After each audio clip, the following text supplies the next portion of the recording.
Have a seat.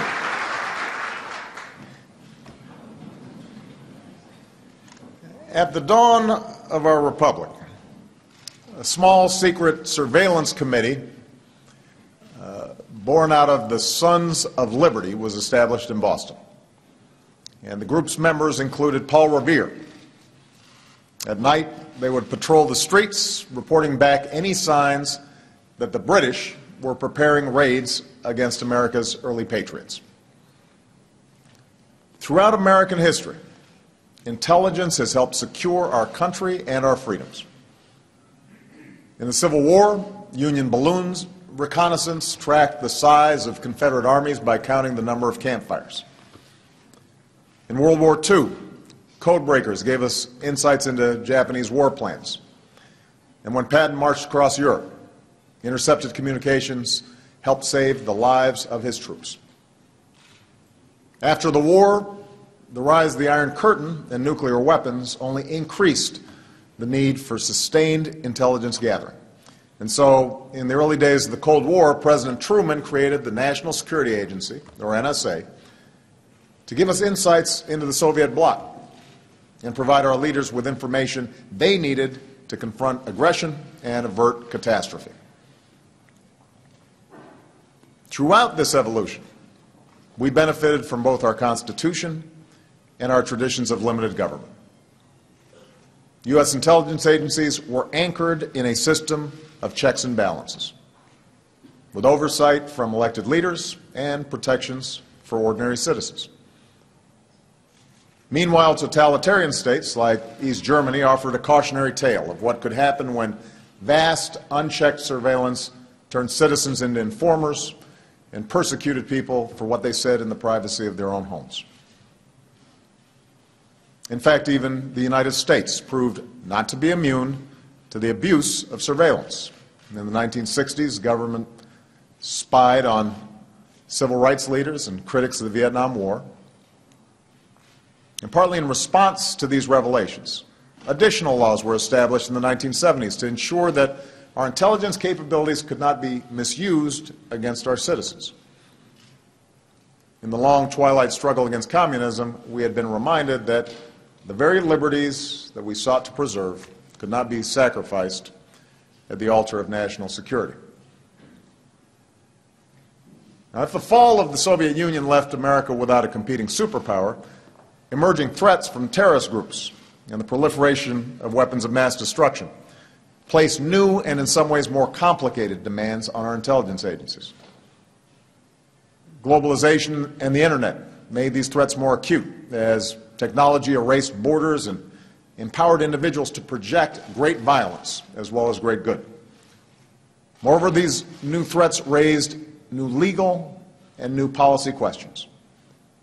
For while few doubted the legitimacy of spying on hostile states, our framework of laws was not fully adapted to prevent terrorist attacks by individuals acting on their own or acting in small ideologically driven groups on behalf of a foreign power.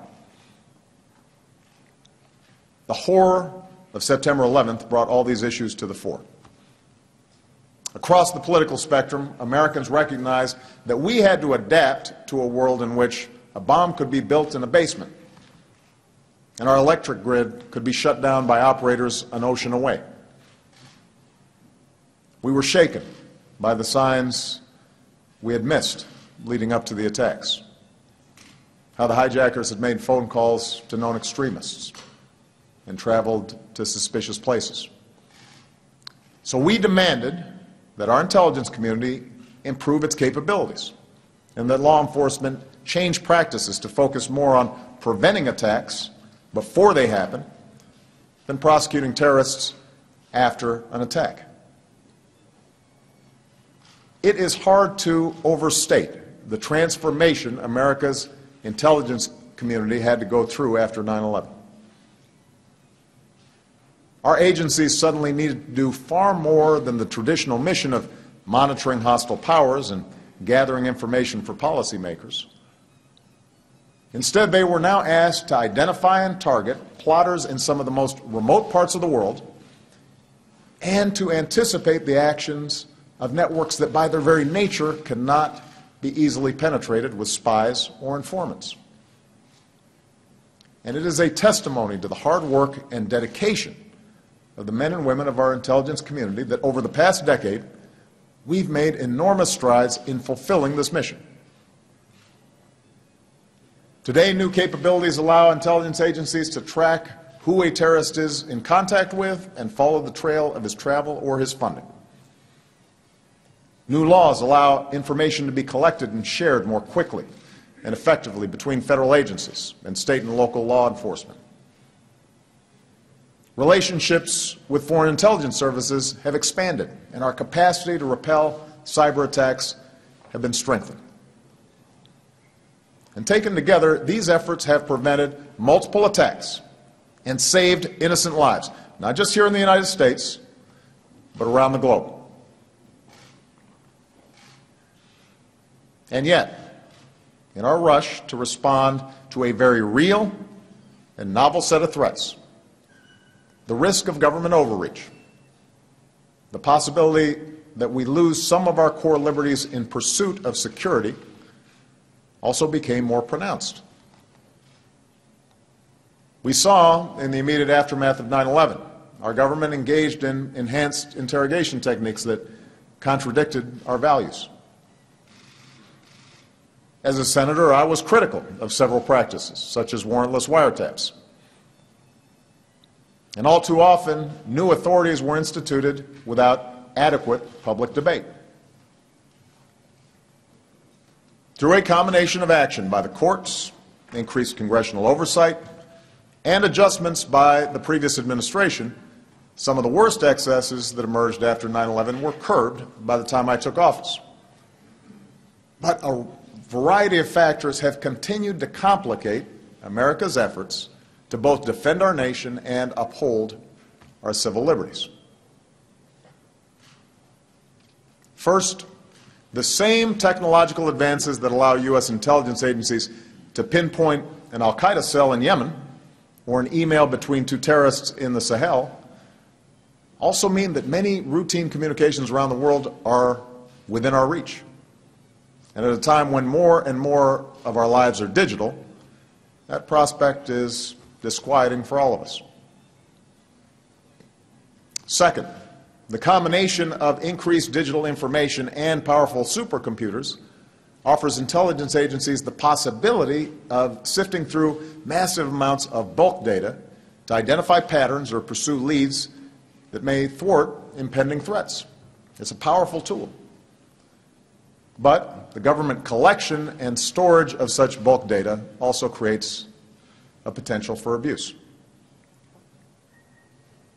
Third, the legal safeguards that restrict surveillance against U.S. persons without a warrant do not apply to foreign persons overseas. This is not unique to America. Few, if any, spy agencies around the world constrain their activities beyond their own borders. And the whole point of intelligence is to obtain information that is not publicly available. But America's capabilities are unique. And the power of new technologies means that there are fewer and fewer technical constraints on what we can do. That places a special obligation on us to ask tough questions about what we should do. And finally, intelligence agencies cannot function without secrecy, which makes their work less subject to public debate.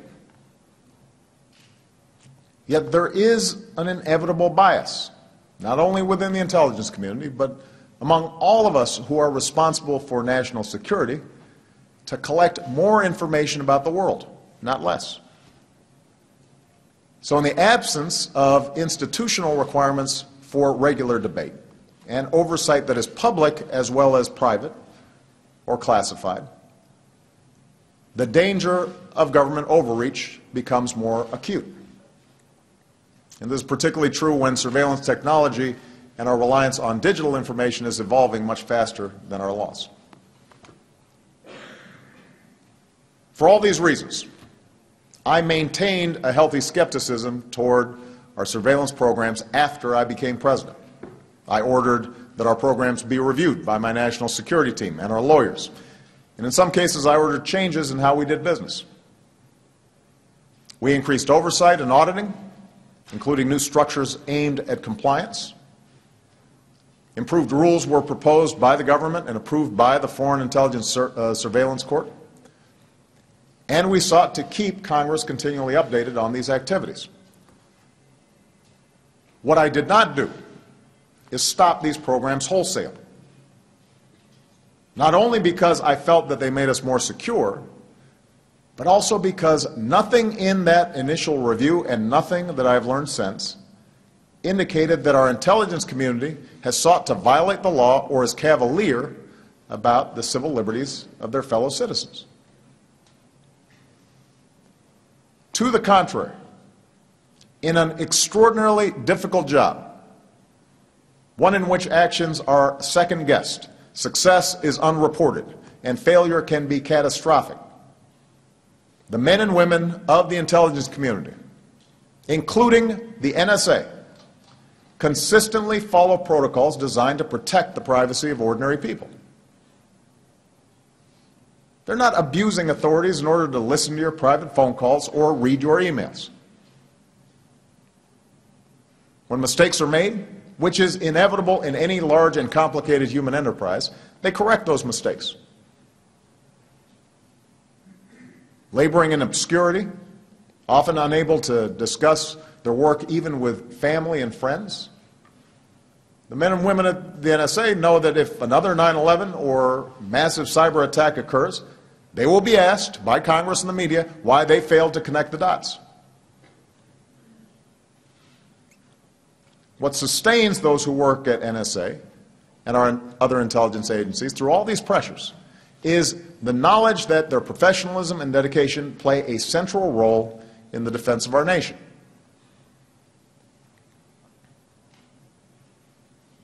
Now, to say that our intelligence community follows the law and is staffed by patriots is not to suggest that I or others in my administration felt complacent about the potential impact of these programs.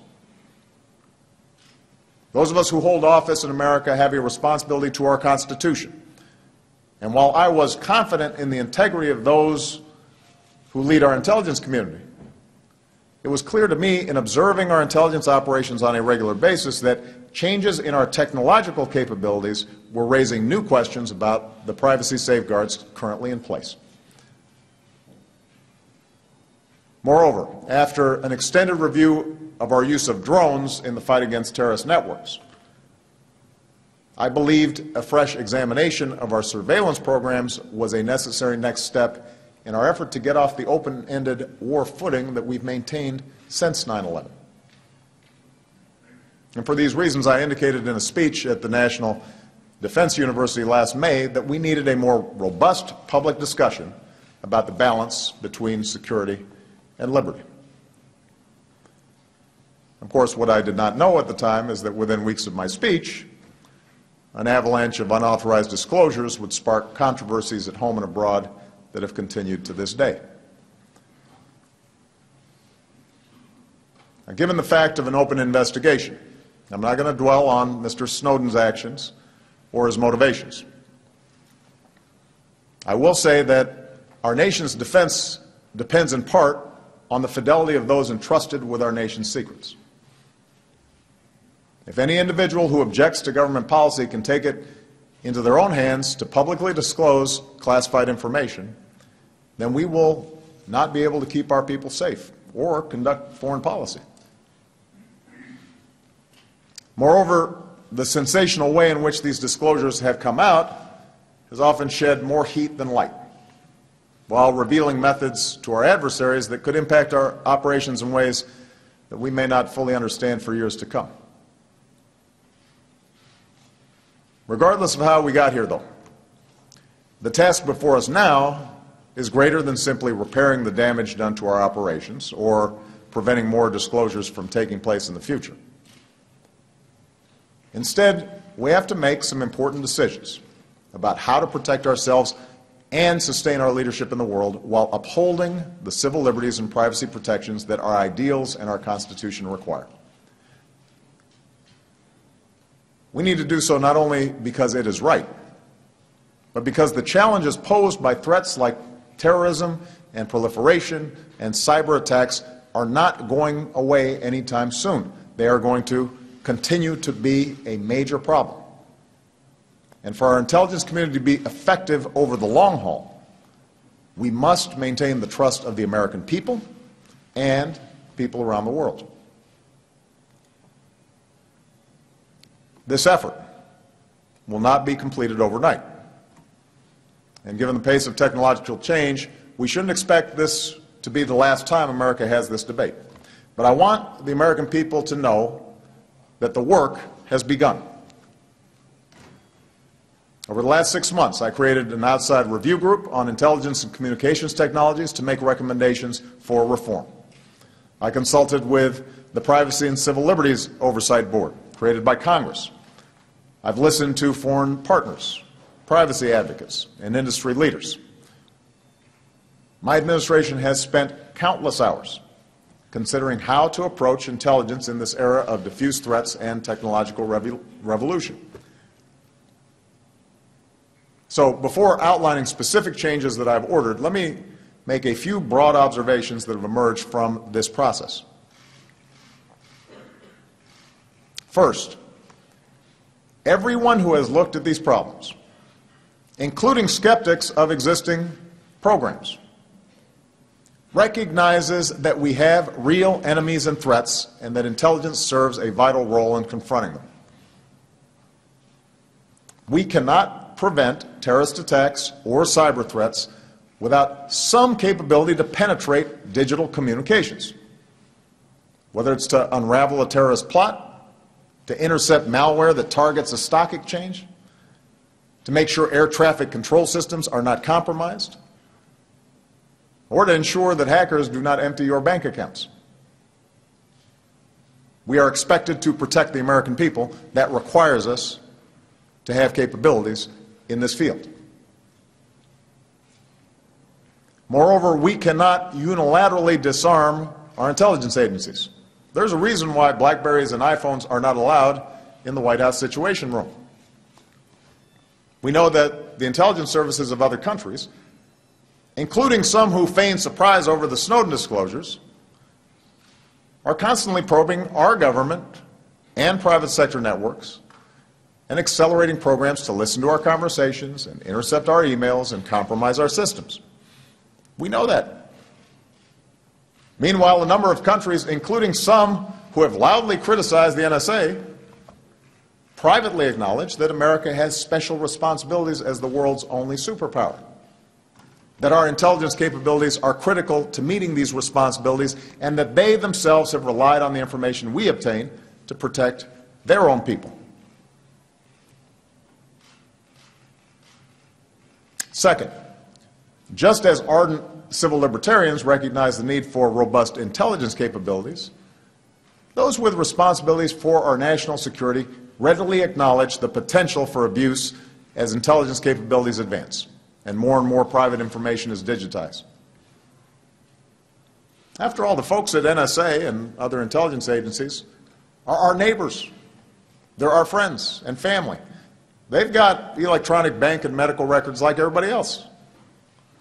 They have kids on Facebook and Instagram, and they know more than most of us the vulnerabilities to privacy that exist in a world where transactions are recorded and email and text and messages are stored, and even our movements can increasingly be tracked through the GPS on our phones. Third, there was a recognition by all who participated in these reviews that the challenges to our privacy do not come from government alone. Corporations of all shapes and sizes track what you buy, store and analyze our data, and use it for commercial purposes. That's how those targeted ads pop up on your computer and your smartphone periodically. But all of us understand that the standards for government surveillance must be higher. Given the unique power of the state, it is not enough for leaders to say, "Trust us, we won't abuse the data we collect." For history has too many examples when that trust has been breached. Our system of government is built on the premise that Our liberty cannot depend on the good intentions of those in power. It depends on the law to constrain those in power. I make these observations to underscore that the basic values of most Americans when it comes to questions of surveillance and privacy converge a lot more than the crude characterizations that have emerged over the last several months. Those who are troubled by our existing programs are not interested in repeating the tragedy of 9/11. And those who defend these programs are not dismissive of civil liberties. The challenge is getting the details right, and that is not simple. In fact, during the course of our review, I've often reminded myself I would not be where I am today were it not for the courage of dissidents like Dr. King, who were spied upon by their own government. And as president, a president who looks at intelligence every morning, I also can't help but be reminded that America must be vigilant in the face of threats. Now, fortunately, by focusing on facts and specifics rather than speculation and hypotheticals, this review process has given me, and hopefully the American people, some clear direction for change. And today I can announce a series of concrete and substantial reforms that my administration intends to adopt administratively or will seek to codify with Congress. First, I have approved a new presidential directive for our signals intelligence activities, both at home and abroad. This guidance will strengthen executive branch oversight of our intelligence activities.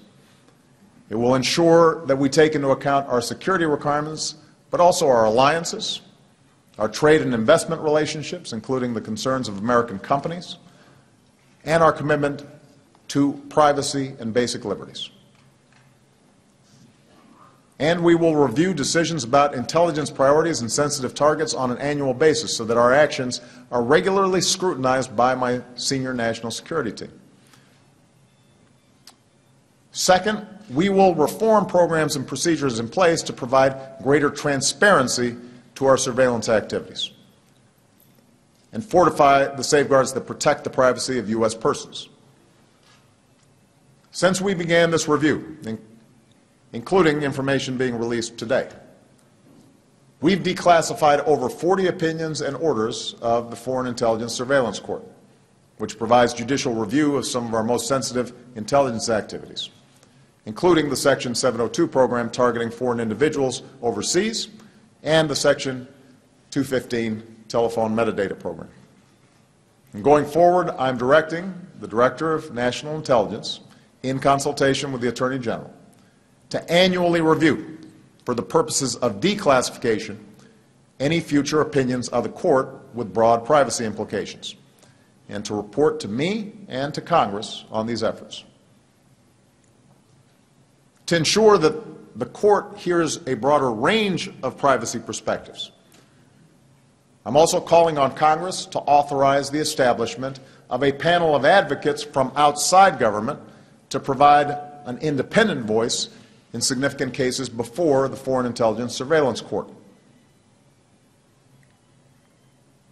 Third, we will provide additional protections for activities conducted under Section 702, which allows the government to intercept the communications of foreign targets overseas who have information that's important for our national security. Specifically, I'm asking the Attorney General and DNI to institute reforms that place additional restrictions on government's ability to retain, search, and use in criminal cases communications between Americans and foreign citizens incidentally collected under Section 702. Fourth, in investigating threats, the FBI also relies on what's called national security letters, which can require companies to provide specific and limited information to the government without disclosing the orders to the subject of the investigation. Now, these are cases in which it's important that the subject of the investigation, such as a possible terrorist or spy, isn't tipped off. But we can and should be more transparent in how government uses this authority. I've therefore directed the Attorney General to amend how we use national security letters so that this secrecy will not be indefinite, so that it will terminate within a fixed time unless the government demonstrates a real need for further secrecy. We will also enable communications providers to make public more information than ever before about the orders that they have received to provide data to the government. This brings me to the program that has generated the most controversy these past few months: the bulk collection of telephone records under Section 215. Let me repeat what I said when this story first broke. This program does not involve the content of phone calls or the names of people making calls. Instead, it provides a record of phone numbers and the times and lengths of calls. Metadata that can be queried if and when we have a reasonable suspicion that a particular number is linked to a terrorist organization. Why is this necessary? The program grew out of a desire to address a gap identified after 9/11. One of the 9/11 hijackers, Khalid al-Mindar, made a phone call from San Diego to a known al-Qaeda safe house in Yemen. NSA saw that call, but it could not see that the call was coming from an individual already in the United States. The telephone metadata program under Section 215 was designed to map the communications of terrorists so we can see who they may be in contact with as quickly as possible. And this capability could also prove valuable in a crisis. For example, if a bomb goes off in one of our cities and law enforcement is racing to determine whether a network is poised to conduct additional attacks, time is of the essence. Being able to quickly review phone connections to assess whether a network exists is critical to that effort. In sum, the program does not involve the NSA examining the phone records of ordinary Americans. Rather, it consolidates these records into a database that the government can query if it has a specific lead. A consolidation of phone records that the companies already retain for business purposes. The review group turned up no indication that this database has been intentionally abused, and I believe it is important that the capability that this program is designed to meet is preserved. Having said that, I believe critics are right to point out that without proper safeguards, this type of program could be used to yield more information about our private lives and open the door to more intrusive bulk collection programs in the future. They're also right to point out that although the telephone bulk collection program was subject to oversight by the Foreign Intelligence Surveillance Court and has been reauthorized repeatedly by Congress, it has never been subject to vigorous public debate. For all these reasons, I believe we need a new approach. I am therefore ordering a transition that will end the Section 215 bulk metadata program as it currently exists and establish a mechanism that preserves the capabilities we need without the government holding this bulk metadata. This will not be simple. The review group recommended that our current approach be replaced by one in which the providers or a third party retain the bulk records, with government accessing information as needed. Both of these options pose difficult problems. Relying solely on the records of multiple providers, for example, could require companies to alter their procedures in ways that raise new privacy concerns. On the other hand, any third party maintaining a single consolidated database would be carrying out what's essentially a government function, but with more expense more legal ambiguity, potentially less accountability, all of which would have a doubtful impact on increasing public confidence that their privacy is being protected. During the review process, some suggested that we may also be able to preserve the capabilities we need through a combination of existing authorities, better information sharing, and recent technological advances. But more work needs to be done to determine exactly how this system might work. Because of the challenges involved, I've ordered that the transition away from the existing program will proceed in 2 steps. Effective immediately, we will only pursue phone calls that are 2 steps removed from a number associated with a terrorist organization instead of the current 3. And I have directed the Attorney General to work with the Foreign Intelligence Surveillance Court so that during this transition period, the database can be queried only after a judicial finding or in the case of a true emergency. Next, step 2.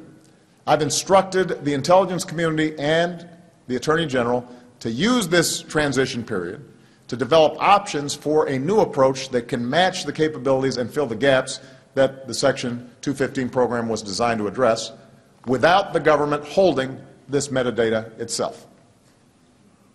They will report back to me with options for alternative approaches before the program comes up for reauthorization on March 28th.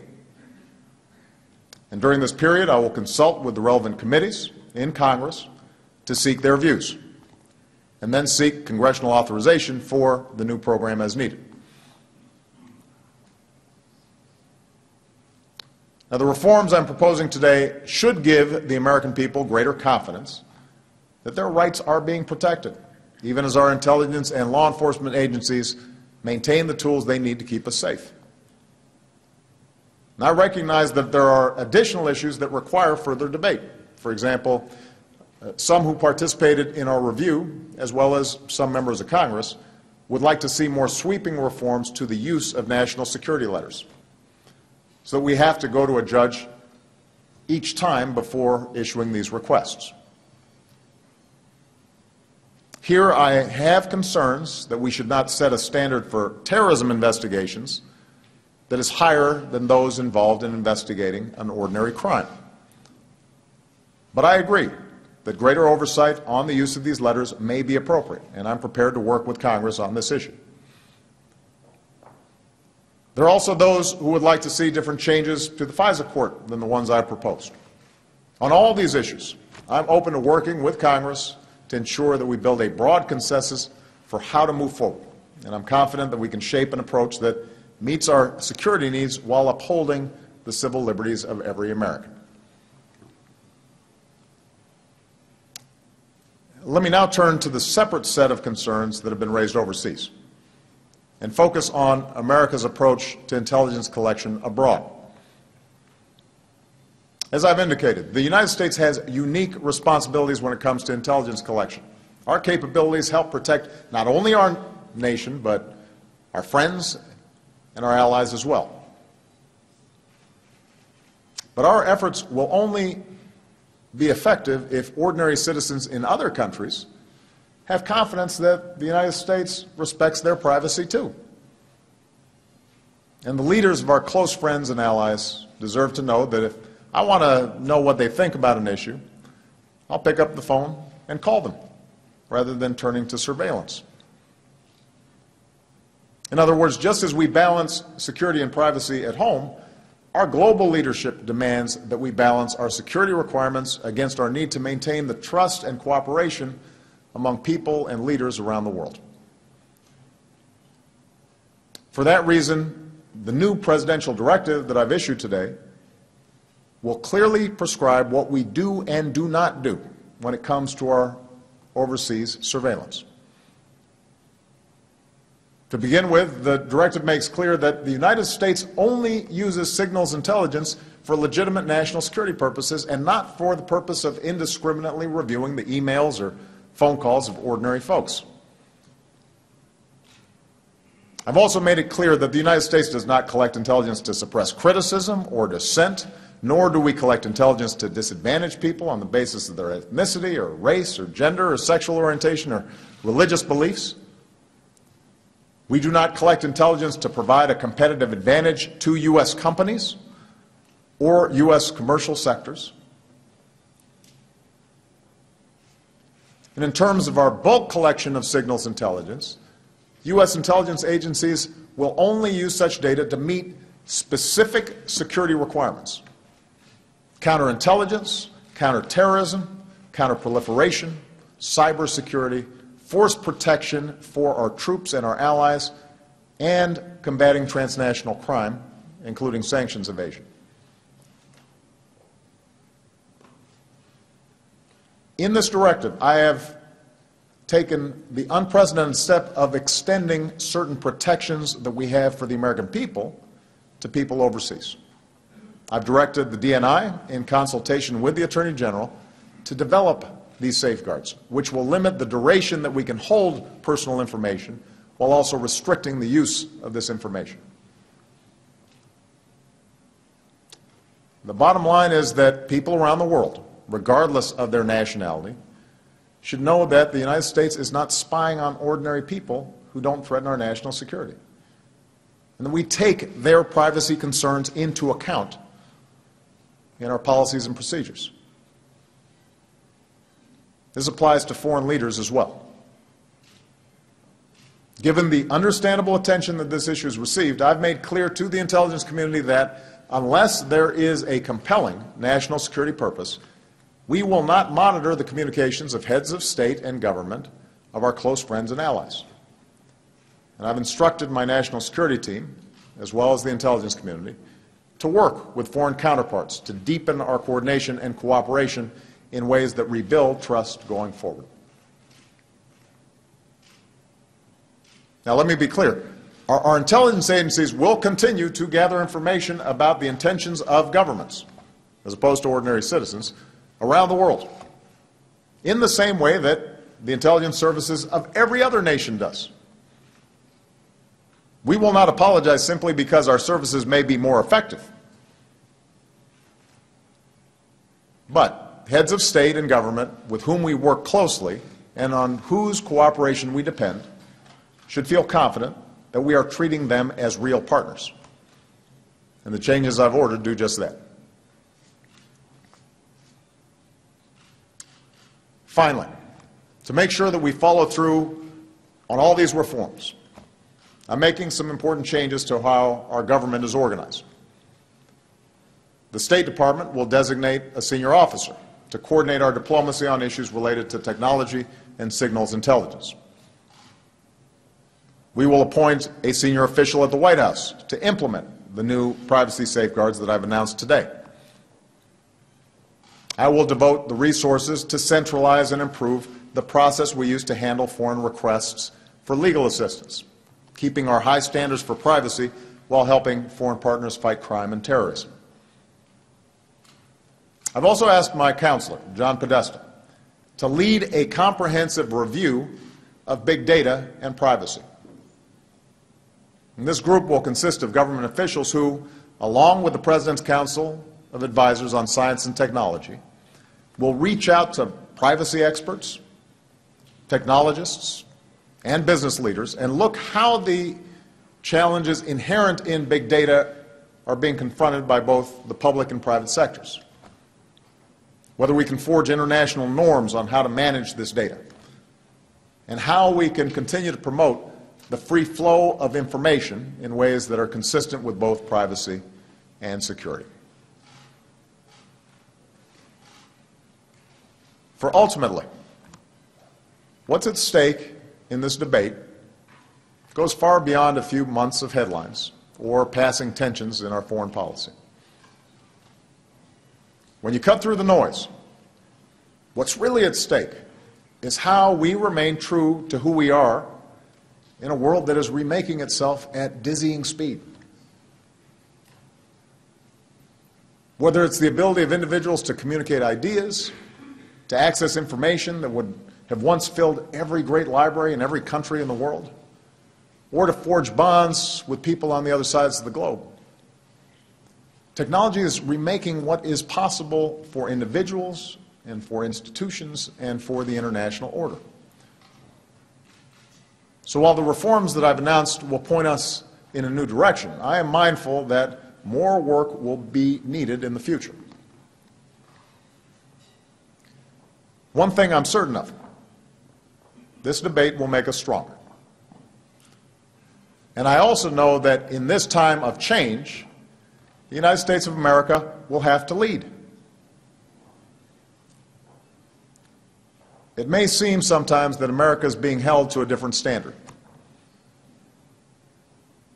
And I'll admit, the readiness of some to assume the worst motives by our government can be frustrating. No one expects China to have an open debate about their surveillance programs, or Russia to take privacy concerns of citizens in other places into account.